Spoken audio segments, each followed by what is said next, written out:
Hello everyone, welcome back to our channel. आजचा आपला हा व्लॉग आहे मैसूर सिरीजमधला लास्ट व्लॉग।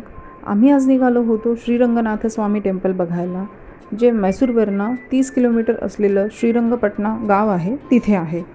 तर हे मंदिर जगातलं सगळ्यात मोठं विष्णूचं मंदिर आहे आणि हे मंदिर स्लीपिंग विष्णू टेम्पल म्हणूनही फेमस आहे।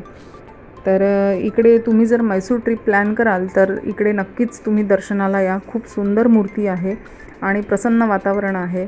आम्ही गेलो त्यावेळेस भुरभुर पाऊस सुरू होता आणि वातावरण खूप छान होतं, तर आम्हाला मस्त वाटलं। पूर्ण स्टोनमध्ये बनलेलं आहे आणि बघण्यासारखं मंदिर आहे।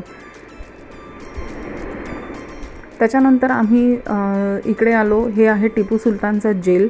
तर आमच्या टॅक्सीवाल्याने सांगितलं की हे जेल एकदा बघून घ्या। आम्ही बघितलं आणि बाहेर आलो। बाहेर इकडे घोडा होता, तर या दोघांची बापलेकांची इच्छा झाली की एकदा तर बसूया म्हणून।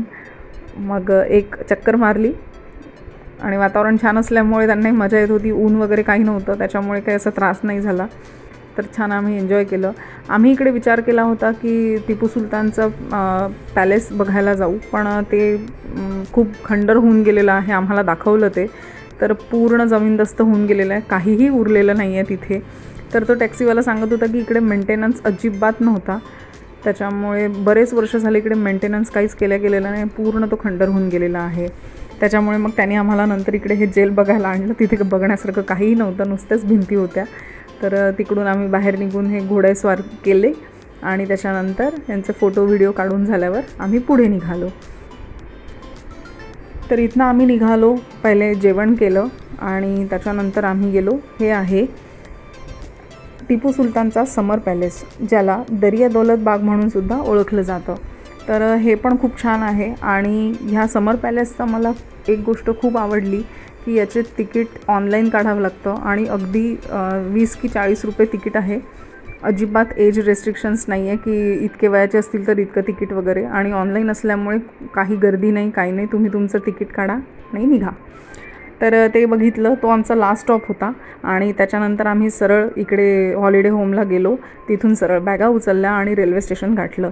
आमची गाडी होती 4 वाजताची आणि आम्ही निघालो होतो मैसूरवरनं डायरेक्ट आम्हाला कराईकलची ट्रेन होती, तर त्याच्यात आम्ही बसलो। दुसऱ्या दिवशी सकाळी आम्ही 7 वाजता पोहोचणार होतो आणि आम्हाला टिफिनचा थोडंसं प्रश्न होता, तर आम्ही ऑनलाईन बँगलोरसाठी ऑर्डर दिलेली होती। तर आम्ही पालक पनीर आणि पराठे वगैरे अशी थाळी ऑर्डर केली होती आणि बेबीकॉर्न 65 ऑर्डर केलं होतं। तर ते छान आम्ही नंतर रात्री जेवण केलं। इकडे समायराचा हा ट्रेनचा पहिला प्रवास होता। आतापर्यंत प्रत्येक वेळेस फ्लाईटनीच फिरलो, त्याच्यामुळे तीही ट्रेनमध्ये पहिल्यांदा बसली, तर ती पण एक्साइटमेंट तिला होती आणि छान खेळत होती।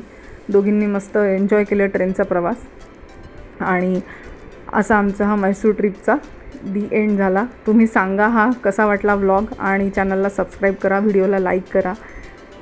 थँक्यू।